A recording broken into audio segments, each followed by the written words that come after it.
Kalau wingi dipun dawuhaken Imam Ghazali, setelah kita berakhlak, beradab, beretika kepada para guru, kepada para muta'alim, kepada kedua orang tua, maka manusia itu terbagi menjadi 3 kelompok.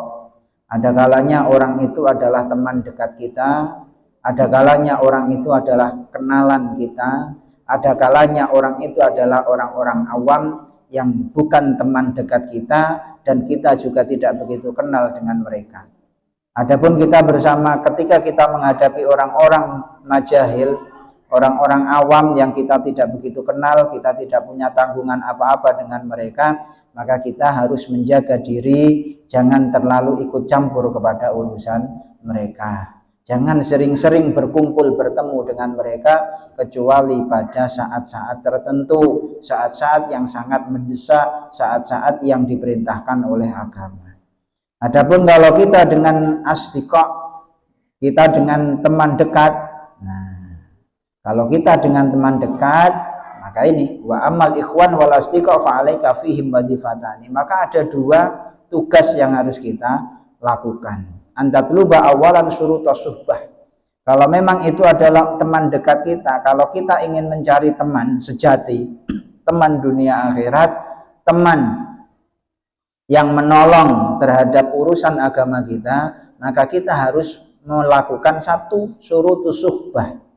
Saiki awake dhewe kekancan ya, kekancan krana agama, kekancan krana Allah, kekancan krana akhirat. Enten syaraté suhbah. Lah kalau kita mencari teman surutus suhbah, syaratipun kekancan niku wonten 5. Syarat kita ingin menjadi teman akrab dengan teman dekat, teman akhirat niku ada 5 hal yang harus kita perhatikan. Yang pertama, kalau kita ingin mencari teman akhirat, carilah mereka yang akalnya sempurna, akalnya cerdas, akalnya tanggap. Sebab apa? Sebab orang yang tidak cerdas, orang yang kurang tanggap, atau bahkan orang itu kurang jenius, niku biasanya kadang orang itu ingin memberikan sebuah kebaikan kepada kita, tapi yang terjadi justru orang itu membahayakan kita. Sebab napa? Sebab kurang cerdas, pikirannya kurang pinter, kurang luas. Kados dek wingi niku al-ahmak, maka jangan sesekali kita berteman dengan ahmak, orang yang kurang sempurna akalnya. Karena bisa-bisa ketika ahmak itu menghendaki kebaikan buat kita, akan tetapi yang terjadi adalah malah justru membahayakan kita. Kados cerita kalau ini. Yang pertama, cari orang yang akalnya sempurna, akalnya cerdas, akalnya jenius. Niku napa nek pengen golek kanca akhirat. Sebab kecerdasan seseorang itu akan membawa keberuntungan bagi kita. Meskipun mereka adalah musuh kita. Bahkan dikatakan musuh yang cerdas itu lebih baik daripada teman yang bodoh. Sebab musuh yang cerdas tidak akan membahayakan kita di saat kita lengah. Akan tetapi teman yang bodoh yang ingin memberikan kita manfaat, justru terkadang sebaliknya yang terjadi adalah sebuah bahaya ataupun kerusakan. Yang nomor 2 yang harus kita perhatikan nek pengen golek konco raket, golek konco akhirat, yang kedua adalah husnul khuluq. Orang yang mempunyai husnul khuluq. Husnul khuluq niku sopan santun, husnul khuluq niku nggadahi unggah-ungguh, husnul khuluq niku nggadahi rasa, nggadahi perasaan sing jeru, nggadahi rasa niku tiyang niku. Sebab tiyang niku alim mawon dereng cukup, alim saja belum cukup, butuh kecerdasan dan butuh husnul khuluq. Karena ilmu tanpa husnul khuluq tidak ada apa-apanya. Sampai-sampai kata Nabi, innama bu'istu liutammima makarimal akhlak, aku diutus oleh Allah ini adalah untuk menyempurnakan akhlak-akhlak yang sempurna. Husnul khuluq. Sehingga karena kita mentargetkan husnul khuluq untuk orang yang kita jadikan teman dekat, maka fala tashab man sa'a khuluquhu. Jangan kamu berteman dengan orang yang jelek pekertinya. Wong jelek pekertinya itu seperti apa? Wa huwal ladzi la yamliku nafsahu indal ghadab, yaitu orang yang tidak mampu menahan diri ketika marah. Niki ukurane. Nek wong nek wayah seneng ngoten niku ngelem-ngelem, wayah seneng niku subhanallah, nek bungah muji-muji tengene Gusti Allah, alhamdulillah subhanallah. Nah, tapi mbasan napa niku mau, ketika dia marah ternyata seluruh kejelekan-kejelekan keluar semua. Ada misuh-misuh, perilakune elek. Nah, ini berarti orang yang jelek. Nah, wong sing apik niku, wong sing husnul khuluq itu kan adalah termasuk al-kamil. Nah, nek kamil niku adalah orang yang apa namanya? Mampu menjaga diri, baik dia apa namanya di saat gembira, di saat susah, di saat senang ataupun di saat sakit, ya. Gembira atau sakit, susah atau senang niku sugih melarat sami mawon. Ngibadahe nggih sami, bungae nggih sami, tetep syukur, mboten kok nek nampa rezeki kathah ngoten niku wis bungae kabeh wong diomongi bengak-bengok, cerita-cerita rena-rena. Tiyang sing gaene ngoten niku mengke lek tampa kesusahan niku nggih sambate luar biasa. Nah, wong sing sempurna niku biasa-biasa. Dia ditakdirkan oleh Allah mendapatkan rezeki yang banyak, niku nggih biasa. Mboten kok terus bungah-bungah ngasek dadi bunga-bunga lacut sampai berfoya-foya, akhirnya wis wah ngoten niku. Tapi mungkin bahasan kena melarat, oh ngantos nek sambat niku mboten entek-entek. Nah niku berarti dereng sampurna. Mboten husnul khuluq. Wong elek niku adalah ukurannya ketika dia tidak mampu menahan diri di saat marah. Jadi gampang muring-muring, dijawel ukur-ukur ngoten mawon, ngejak gelut. Nah, ngoten. Omongane dijawab ukur-ukur ngoten mawon, tambah muring-muring. Nah, niku berarti mboten husnul khuluq yang sing kados ngoten niku. Berarti dia tidak mampu menahan diri. Niku aja dikancani, sebab napa? Kekancan kali tiyang sing model ngoten niku bahaya.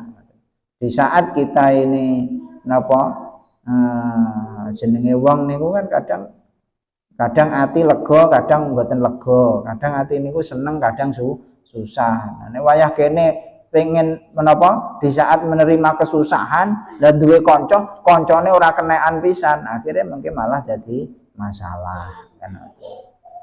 Makanya niku termasuk suul khuluq niku napa? Orang yang tidak mampu menahan diri ketika marah. Wasyahwat, dan di saat syahwat. Pas pengen nopo, pengen mangan enak, pengen klambi apik, pengen jalan-jalan. Ngoten niku ora kena dipenging. Pengen syahwat. Niku naminipun syahwat niku nggadahi kepinginan. Mboten saged dipenging. Niku berarti wong sing kirang sae bekertine. Nek wong sae niku nggih cara nggadahi kepinginan nggih mek kur pengen, seumpama mboten keturutan nggih biasa mawon. Sakjane ngene iki ya kuwengin mangan ngene-ngene tapi alah dipikir-pikir wis ngono wae kok. Nah, ngoten niku saged mengendalikan diri. Dipaido wong, dilok-lokne, difitnah. Ngoten niku sakjane pantes muring-muring. Tapi kalau orang itu husnul khuluq, nggih dipikir-pikir. Nah, aku muring-muringo ya nyapa. Omongan pun kadung metu niku mboten bakal balik neh. Nah, ya wis jarno suwi-suwi lak nggih ilang dhewe. Nah, dan niku naminipun wong sing husnul khuluq bisa mengendalikan diri, menahan amarah, menahan diri dari berbuat yang tidak baik. Terus wong sing senengane muring-muring, kadung muring-muring teko omah, kesel-kesel kok sawah, nang omah sayure urung mateng, segone urung enek, kadung jikuk piring, nanti segone sik masak piringe banting. Nah, bar mengke nak getun dhewe. Bahasan segone mateng, piringnya kadung dibanting, orang duwe ajang. Nah, ngoten. Cara niku wau terus dimpet, ya urung mateng ya wis ah. digletakne piringe. Mengke segone mateng kantun imbuh ngoten. Tapi kadang nggih muring-muring. Kadung budal tisu nyang sawah mboten dikirim nggih. Mus kesel tandang gawe mulai teko omah segone rong mateng wis kadung jikuk piring. Niku nek mboten mampu menahan diri nggih akhire piringe sing dibanting. Nah, niku kan berarti mboten husnul khuluq namine pun mboten saged ngempet. Muring-muring ngono ae, mengko rugi-rugi awake dhewe. Nah, Waqat jama'u al-Qamatul Authority.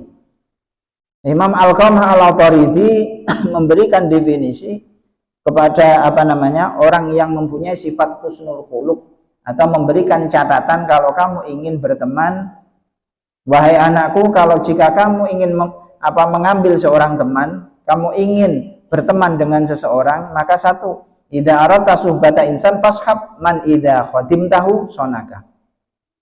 Jadikanlah teman orang yang jika kamu melayaninya, maka orang itu akan menolongmu.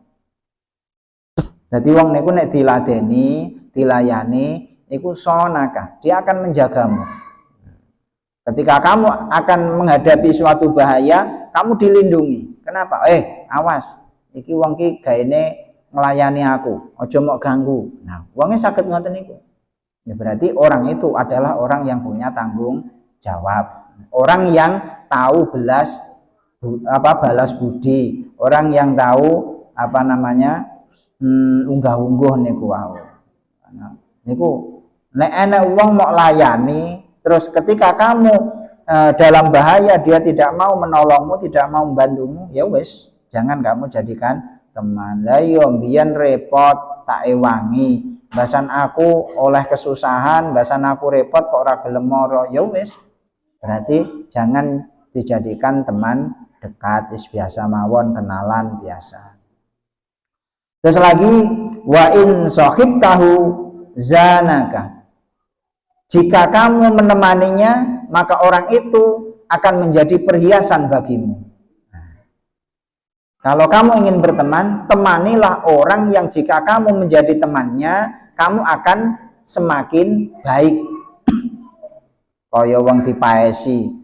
Dipaesi ini kan tambah dadi mulya, tambah dadi agung. Ngaten niku wong dipaesi. Jadi carilah teman yang jika kamu berteman dengannya, maka kamu akan menjadi lebih baik. Zanaka, kamu akan lebih indah. Berarti bertemanlah dengan orang yang baik. Nah, konco wong apik niku kan akhirnya kita tapike. Konco apik, wah kae lho koncone Pak Lurah kae. Kae lho koncone Pak Ustad kae. Nah, ngoten niku kan dengan berteman kepada dia, kita akan ikut menjadi orang baik. Itu temani. Beda suwali enek. Nenek wong seneng nyolong, seneng uraan, itu bukan menghiasi kita nantinya, justru akan menjadikan kita lebih rendah lagi. Lah iya kita sregep ngaji tapi kok koncone maling, sregep ngaji tapi koncone kok uraan. Nah, ngoten niku mboten dadi pepaes, malah justru akan menghilangkan kebaikan kita. Wa in qa'adat bika mu'natun manaka.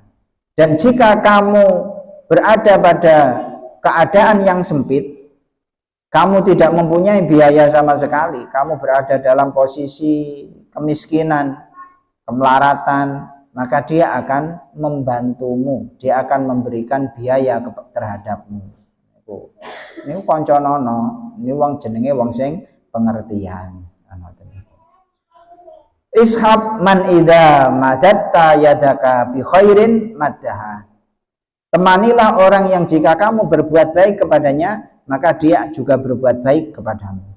Wa in ra'a minka hasanatan addaha. Dan jika dia tahu kamu berbuat baik, maka dia menyebut-nyebutnya. Jadi disebut-sebut keapianmu. Yang ngene wong-wong diomongne kae lho wong apik kae, aku udah inginane bar diteri sego, aku udah inginane bar diwehi dhuwit, aku udah inginane bar ewangi dibantu aku. Nah, ngoten niku disebut-sebut nih. Aja ampun suwalike. Kadang enten tiyang niku nek enten kancane nglakoni apik meneng ae. Tapi nek nglakoni elek sithik ngoten mawon pun diomong-omongne. Wah niku aja dikancani niku. Sebab niku mboten husnul khuluq. Wa in ra'a minka sayyi'atan saddaha. Dan jika temanmu melihat kejelekanmu, maka dia akan menutupinya. Nah, iki golek ana wong sing model kaya ngeten iki. Nek pengen pados kanca dawuhipun Imam Ghazali. Wa idza hawalta amran amaraka. Jika kamu mempunyai urusan, dia akan membantu urusanmu. Wa in tanaza'tuma fi syai'in atharaka. Jika kalian bersengketa, jika kalian bertentangan, jika kalian tidak sepaham, maka dia akan mendahulukanmu. Dan ora kok wis aku ngene kowe ra ngene ya wis, pisah, maka tidak akan menjadi seorang teman. Sebab wong kekancan niku kudu enten ngalahe. Napa-napa nek mboten purun ngalah karepe dhewe-dhewe nggih mboten saged. Karena semuanya itu mempunyai posisi dan fungsi masing-masing. Sing nang ngarep ya kudu roh nek posisine nang ngarep, sing nang mburi ya kudu sadar nek pancen awake niku pantese nang mburi, sing nang tengah nggih kudu tahu diri bahwa dia tidak boleh ke belakang dan juga tidak boleh maju ke depan, kudune nang tengah. Pun di ngoten niku kabeh pun diterangke kali Allah Subhanahu wa taala. Kados driji limo niku mempunyai fungsi masing-masing yang tidak bisa digantikan oleh yang lain dan juga tidak boleh berebut. Jempol nggih, jempol ngoten niku senajan jempol niku napa niku wau ketok rasa tapi nek dhewean nggih mboten rasa. Nah, gunane jempol nggih damel sing apik-apik nang ngarep jenenge ibu jari kan ngoten. Telunjuk niku gunane damel perintah-perintah ngoten. Tapi senajan sing tukang perintah niku jari telunjuk, tapi mengke nek enten perhiasan sing diwehi nggih jari manis, mboten kok diteleh jari telunjuk nggih mboten, diteleh jempol nggih mboten. Dewe-dewe kabeh enten fungsine masing-masing. Berteman juga demikian. Nek mboten purun ngalah nggih mboten saged dadi kanca. Wa qala Ali radhiyallahu anhu para jazan bakar rojas inna akhakal haqqa man kana ma'ak. Sesungguhnya teman yang sejati adalah orang yang selalu bersamamu, wa man yadhurru nafsahu liyanfa'ak, dan orang yang membahayakan dirinya demi kemanfaatanmu, orang yang meninggalkan dirinya demi untukmu. Jadi niku kanca sing tenanan niku wis. Aku perlu duit, ya wis nyaw duitku gawenan senajan duitku yo mek iki wis gawenan nek gak apa-apa, aku gampang kapan-kapan. Nah ngoten niku. Jadi membahayakan dirinya demi keselamatan temannya. Niku naminipun kanca sing sejati. Wa man idza raibu zamani sada'aka syattata fihi fika syamlahu liyajma'ak. Dan orang yang ketika kamu mengalami kesusahan, kamu mengalami kekacauan urusan, maka teman yang sejati itu akan membantu urusanmu agar urusanmu menjadi beres meskipun dia harus mengalahkan urusannya. Ngoten. Jadi wong kabeh kan nggadahi urusan piyambak-piyambak. Tapi nek kanca sejati wis iki sakjane iki dhuwit tak nik-nik nggih iki wis pas. Nah, krungu kancane lagi bangkrut, wah piye kancane bangkrut. Aku tapi dhuwitku nek tak sumbangne kancaku lah aku ya urusanku piye. Nah, ngoten. Wes demi teman diwehne kancane didamel bantu. Yang jelas membahayakan niku mboten ngantos bahaya-bahaya yang dilarang oleh agama. Asali satu. Yang ketiga, dari 5 syarat ukhuwah, 5 syarat sedekah, 5 syarat berteman dekat untuk urusan agama. Yang pertama niku wau kan napa? Akal. Yang kedua husnul khuluq, yang ketiga as-shalah, mempunyai pribadi yang bagus. Shalah niku saleh niku al-qaim bi huquqillah wa huquqi ibadih. Saged menunaikan hak-haknya Allah, saged menunaikan menjaga hak-haknya sesama. Ngoten. Jadi hubungane karo Gusti Allah niku nggih sae, lan hubungan kalih makhluk niku nggih sae. Nek dereng saged njaga kedua hubungan niki hablun minallah hablun minannas niki dereng klebu tengenipun tiyang saleh. Sregep ngibadahi ananging kalih tangga mboten napa mboten nyapa, mboten srawung, mboten sosial niku nggih dereng. Lek kalih tangga, kalih napa kanca sregepe srawunge luar biasa. Wis mboten usah dikongkon mesti ngewangi, nyawang kancane, nyawang tanggane. Wis nek ngewangi mboten purun diopahi, mboten purun diijoli. Tapi kalih Gusti Allah hubungane kosong. Niki nggih dereng dadi wong sing apik. Dadi wong apik niku nggih njaga hubungan kalih Gusti Allah kanthi sae, tapi nggih mboten nglalekke hubungane kalih menungso liyane kalih tanggane. Niki naminipun saleh, wong saleh niku kados ngoten niku. Mboten kok namung ahli ibadah, tapi nggih mempunyai jiwa sosial yang tinggi, niku saleh. Fala tashab fasikon, jangan kamu berteman orang fasik. Fasik itu apa? Fasik itu adalah orang yang rusak agamanya. Musirron ala maksiatin kabirah, orang yang selalu menetapi dosa besar. Niku naminipun fasik. Wong fasik niku wong sing nglampahi, nate nglampahi dosa gedhe, zina, minum arak, nggih. Napa mateni utawa wani-wani wong tuwa. Niku naminipun fasik. Nah, agamane niku fasik rusak. Dan itu ditunggu tobatnya selama 1 tahun. Tahu zina, enteni setahun. Nek setahun mboten baleni neh, berarti niku nembe dadi wong sing adil. Ada bar nyolong utawa napa niku wau wani-wani wong tuwa utawa ngombe arak enteni setahun kok ora baleni neh niku saged balik statuse. Ngoten niku wau. Aja dikancani wong sing kulino nglampahi dosa gedhe. Musirron ala maksiatin kabirah. Li anna man yakhafullaha la yusiru ala kabirah, karena sesungguhnya orang yang takut kepada Allah itu tidak berani untuk melakukan dosa besar. Wa man la yakhafullaha la tu'man hawailuhu, dan orang yang tidak takut dengan Allah itu tidak bisa dipercaya bahayanya. Maksudnya dipercaya bahayanya wong niku mboten saged dipercaya nek orang lakoni barang elek. Wong karo Gusti Allah mawon mboten wedi, apa meneh namung karo kanca, apa meneh namung karo menungso. Lakno nek wong mboten wedi karo Gusti Allah, ampun ngantos dadekne kanca sing raket dipercaya tenan-tenanan. Sebab napa? Lah wong kok percaya karo wong sing ora wedi karo Gusti Allah. Wong karo Gusti Allah mawon lho mboten wedi, apa meneh namung kalih kanca. Niku mboten saged dipercaya. Bal yataghayyaru bi taghayyuril ahwal. Orang yang tidak takut dengan Allah kados ngeten niki wau, niku biasane sifate niku molah malih, gampang taghayyur. Nek wayah bunga niku nggih apik, kadung apik kelewat. Tapi mungkin nek wayah susah, kadung elek nggih kelewat. Niku nggih elek. Wong niku terlalu kelewat. Nek kadung seneng ngoten niku subhanallah, nek ngelem kancane luar biasa. Tapi mungkin nek kadung gedhinge nggih mati-matian. Nah nek wong sing normal, wong sing sae saleh niku kan standar mawon. Wayah dipaido ya ora kok langsung muring-muring. Enten kejadian napa kemawon mboten langsung kaget, bingung, langsung serantan napa mboten serantanan langsung wah ngoten niku mboten.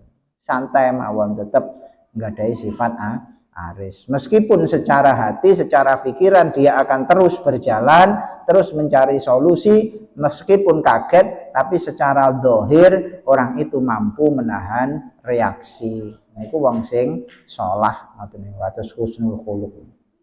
Qala Allah taala li nabiyyi sallallahu alaihi wasallam wala tuti man aghfalna qalbahu an dzikrina wattaba'a hawa. Jangan kamu taat, jangan kamu tunduk kepada orang yang aku lalaikan hatinya untuk mengingatku dan mereka mengikuti hawa nafsunya. Terusipun boten angsal Kanjeng Nabi didhawuhi kali Gusti Allah, awakmu aja manut karo wong-wong sing lali aku. Wong lali aku niku nggih wong lali Gusti Allah ya lali salat, lali zakat, lali poso, lali napa ngoten niku kan lali kalih Gusti Allah. Ngoten niku aja mbok enut, aja mok napa tutne, ya aja mok kancani nemen-nemen, nggih kenal ngoten mawon. Wa kana amru furuta, dan urusan mereka adalah keterlaluan. Wong sing model lali kali Gusti Allah niku nek nglakoni napa-napa niku kebacut kabeh. Kadung senenge kebacut, kadung susahe nggih kebacut. mulakno biasa-biasa wong iku. Dadi wong niku mboten kagetan. Elek wong kagetan niku. Enten kabar titik ngaten langsung kaget, wis kabeh wong diomongi. Kadung kabeh wong diomongi, bakno ora. Nah ngoten niku.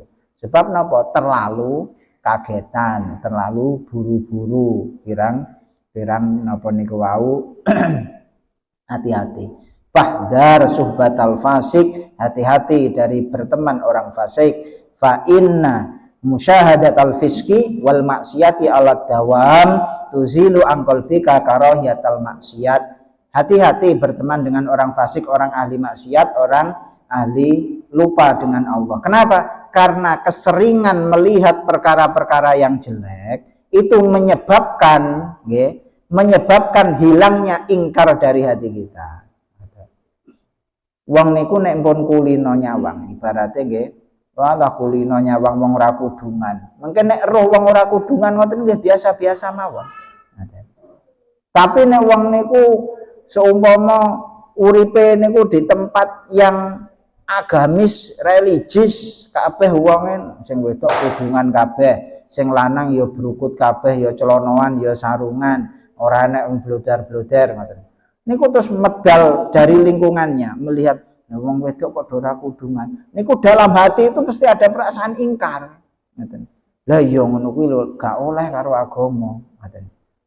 Tapi kalau orang itu sudah terlalu lama, ngoten, kakancan wis koncone nggih seruwen-rena ngoten niku wis kulino. Akhirnya karena kebiasaan, keseringan melihat hal-hal yang dilarang oleh Allah niku, akhirnya tidak ada perasaan ingkar dalam hati. Padahal tidak ingkar dari maksiat itu adalah merupakan matinya iman.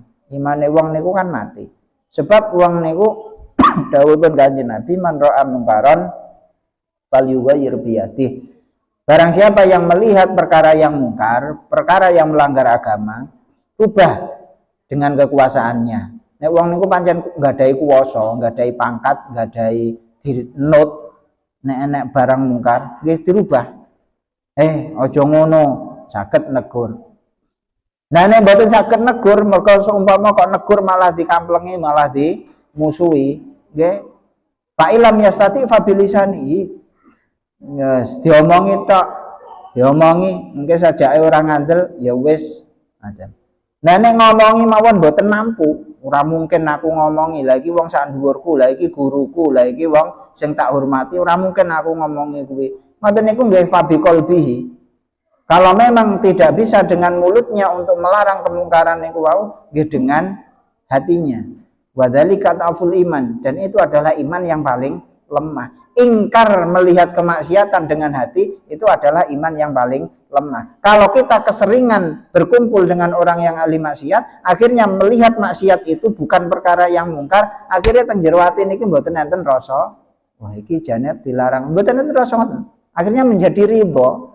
Nah, kalau sudah tidak ada rasa ingkar terhadap kemaksiatan, berarti iman itu bukan lemah lagi tapi sudah mati.